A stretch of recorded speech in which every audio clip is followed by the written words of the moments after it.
Reuters के मुताबिक Beirut के दक्षिणी उपनगरों में एक जोरदार आवाज सुनी गई। आसमान में धुएं का एक गुब्बारा दिखाई दिया जो हिजबुल्लाह का गढ़ माना जाता है।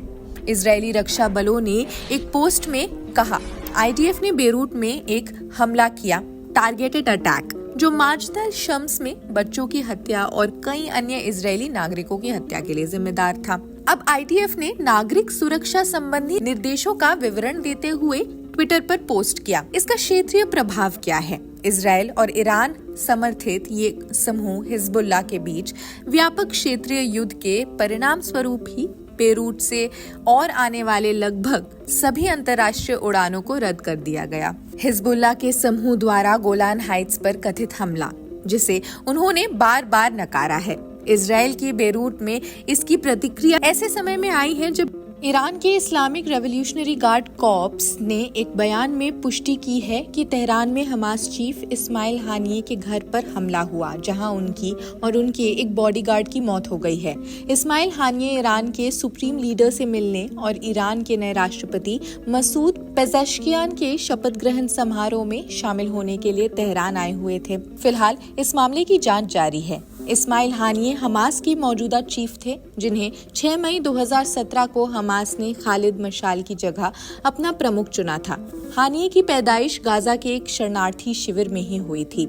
हानिये ने गाजा के अल अजहर संस्था में शिक्षा प्राप्त की और गाजा के इस्लामिक विश्वविद्यालय से अरबी साहित्य में स्नातक की डिग्री भी हासिल की थी। इजरायली मीडिया के मुताबिक सोमवार को दक्षिणी इजरायल के नेगेव रेगिस्तान में एक भयानक घटना सामने आती है। स्टेड टेमन, ये वही आईडीएफ है जो इजरायली मीडिया के ही मुताबिक सोमवार को स्टेट एमन जेल में फिलिस्तीनी बंदी के साथ बलात्कार करने के लिए रेस्पॉन्सिबल है।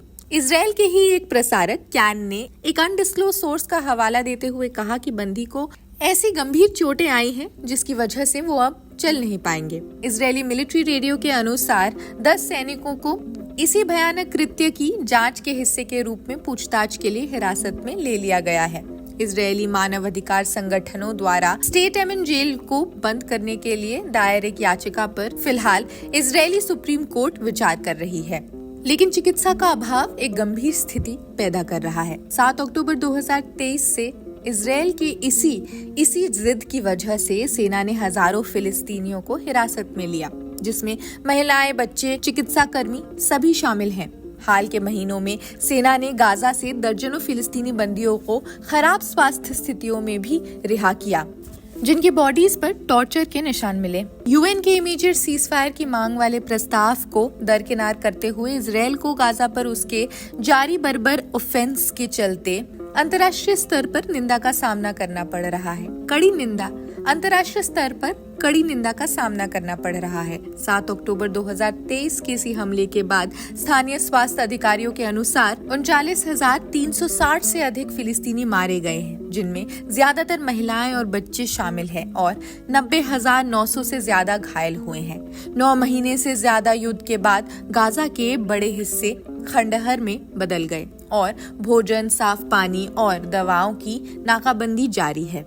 अंतर्राष्ट्रीय न्यायालय यानी इंटरनेशनल कोर्ट ऑफ जस्टिस में इजरायल पर नरसंहार का आरोप लग गया है, जिसका हालिया निर्णय तेल अवीव को दक्षिणी शहर राफा में अपने सैन्य अभियान को तुरंत रोकने का आदेश देता है, जहां युद्ध से शरण लेने के लिए 1 मिलियन से ज्यादा फिलिस्तीनी पहुंचे थे। इजरायल और फिलिस्तीन के बीच इसी संघर्ष के बीच अब एक नई त्रासदी ने दस्तक दी। पिछले हफ्ते ही यहाँ पोलियो वायरस के कई मरीज सामने आए, जहां सीवर में पोलियो वायरस मिलने की पुष्टि के बाद अब यहां पोलियो को महामारी घोषित कर दिया गया है। इसके पीछे सैन्य हमले को जिम्मेदार बताया गया है। फिलिस्तीन के स्वास्थ्य मंत्रालय की ओर से इसे पड़ोसी देशों के लिए भी बड़ा खतरा बताया गया।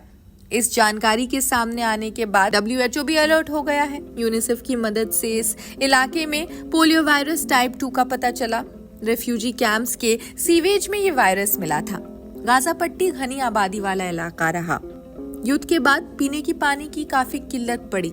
अब पोलियो वायरस मिलने के बाद यहाँ हालात पहले से बदतर होते जा रहे हैं। अब ग्लोबल स्तर पर इस पर कार्रवाई भी हो रही है।